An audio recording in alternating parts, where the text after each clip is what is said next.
Hello everyone, இந்த வீடியோல capital asset short term and long term classify பண்றத பத்தி பார்க்க போறோம்.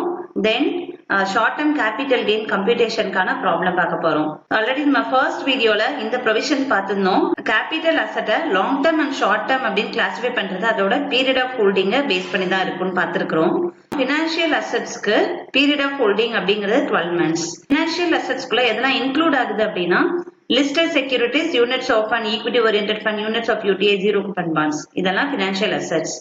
So இந்த financial assets கலாம் 12 months அப்படிங்கிறது period of holding. Then unlisted shares, land or building or both.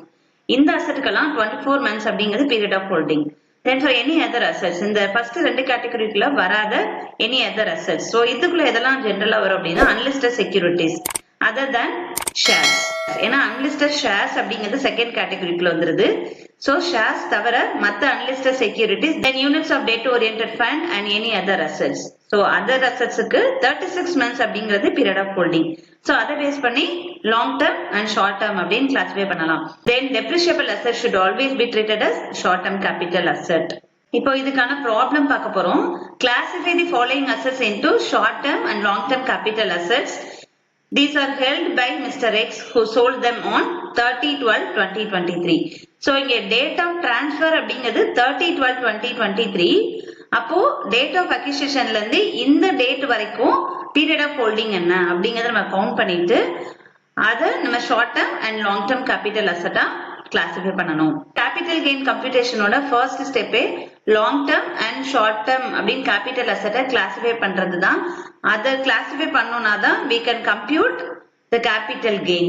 So இங்க கொடுத்திருக்கிற assets listed shares, debentures, unlisted shares, listed shares, then house property, mutual fund, investment in government securities, இந்த மாதிரி நிறைய assets கொடுத்திருக்காங்க. ஒரு assetக்கும் we are given the date of acquisition or date of purchase. So இந்த date of purchase or date of acquisitionல இருந்து date of transfer இருக்குலையா 30/12/2023 இது வரைக்கும் நம்ம எத்தனை மந்த் அவங்க வச்சிருந்திருக்காங்க அப்படிங்கறத கவுண்ட் பண்ணிக்கணும்.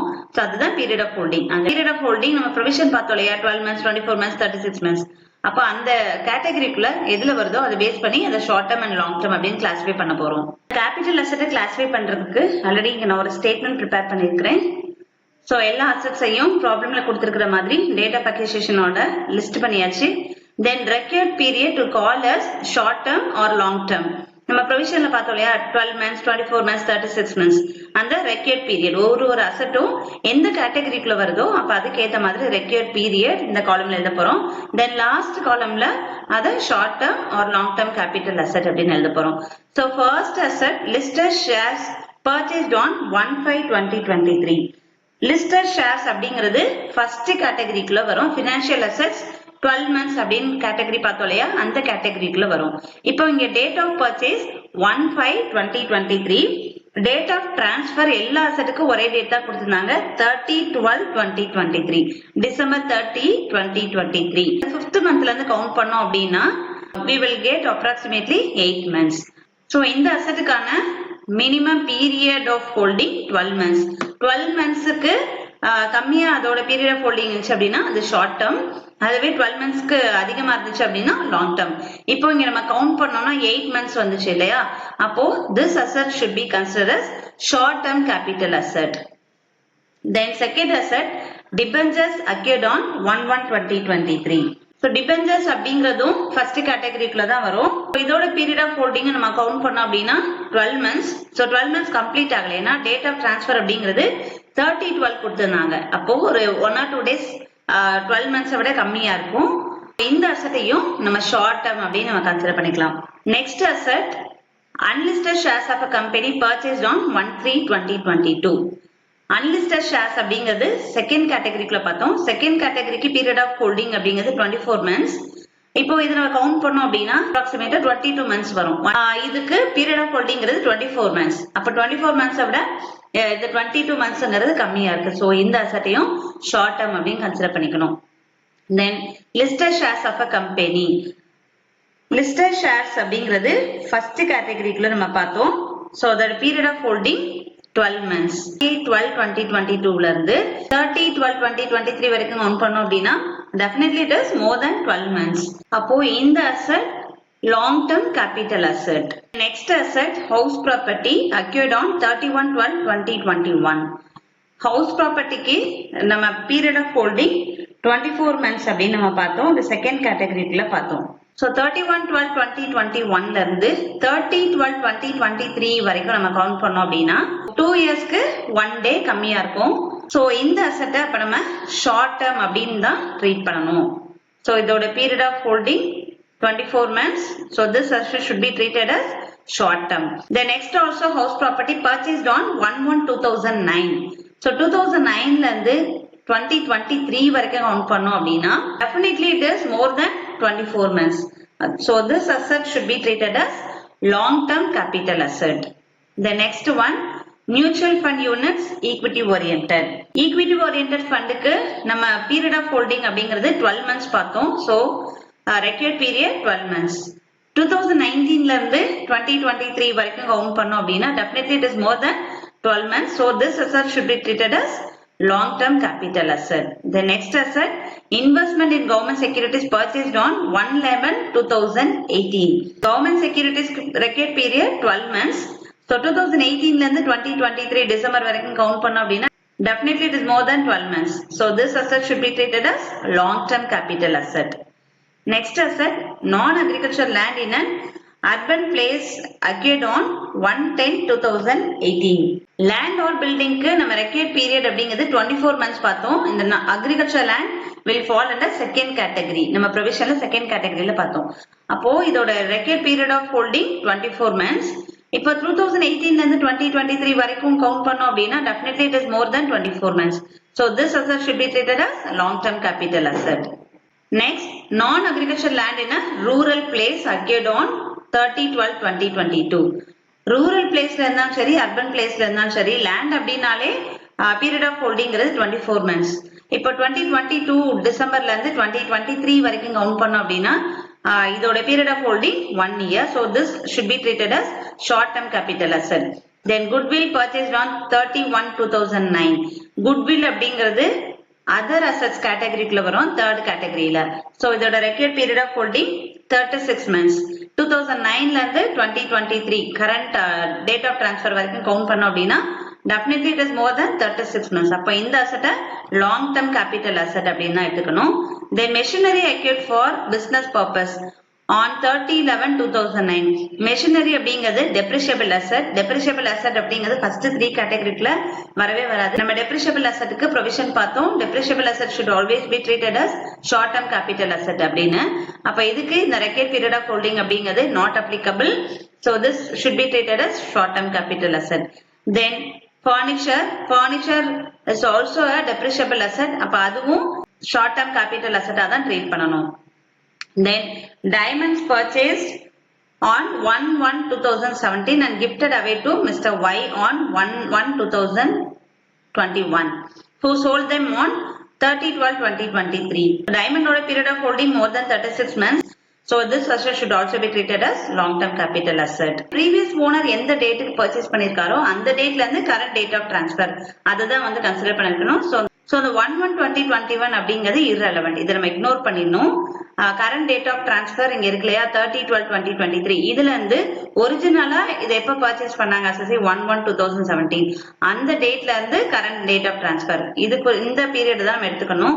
So it is definitely more than 36 months. அதனால நம்ம long term எழுதிருக்கோம். Then last one, unlisted shares of a company acquired on 1/10/2019. unlisted shares அப்படிங்கிறது செகண்ட் கேட்டகரிக்குள்ள வரும். அதோட required period of holding 24 months. இப்போ இந்த 1/10/2019 ல இருந்து 30/12/2023 வரைக்கும் கவுண்ட் பண்ணோம் அப்படின்னா definitely it is more than 24 months. So this is to be treated as long term capital asset. Next நம்ம short term capital gain compute பண்றதுக்கு ஒரு simple problem பார்க்க போறோம்.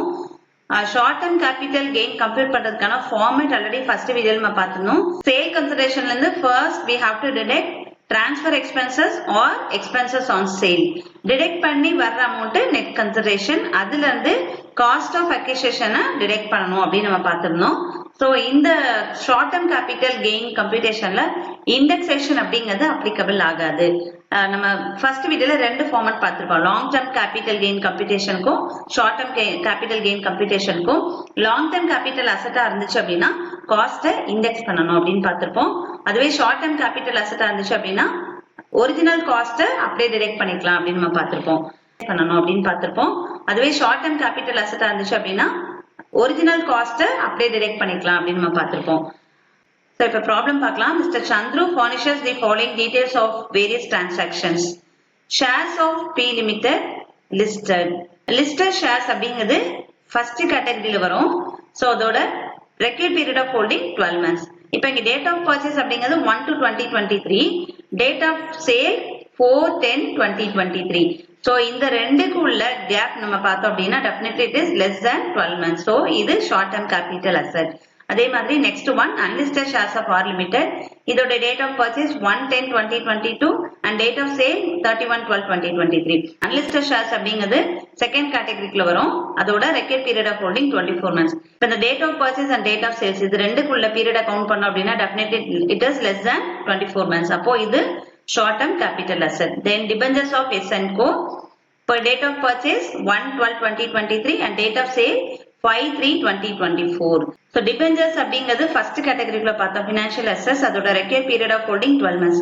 So இந்த ரெண்டு டேட்டுக்குரிய gap நம்ம கன்சிடர் பண்ணணும் அப்படின்னா it is approximately 3 months. அப்போ இதுவும் short term capital assets. So இங்க கொடுத்திருக்கிற மூணு அசெட்டுமே short term capital asset தான். அப்போ இந்த ஃபார்மட் படி தான் we are going to compute capital gain or loss.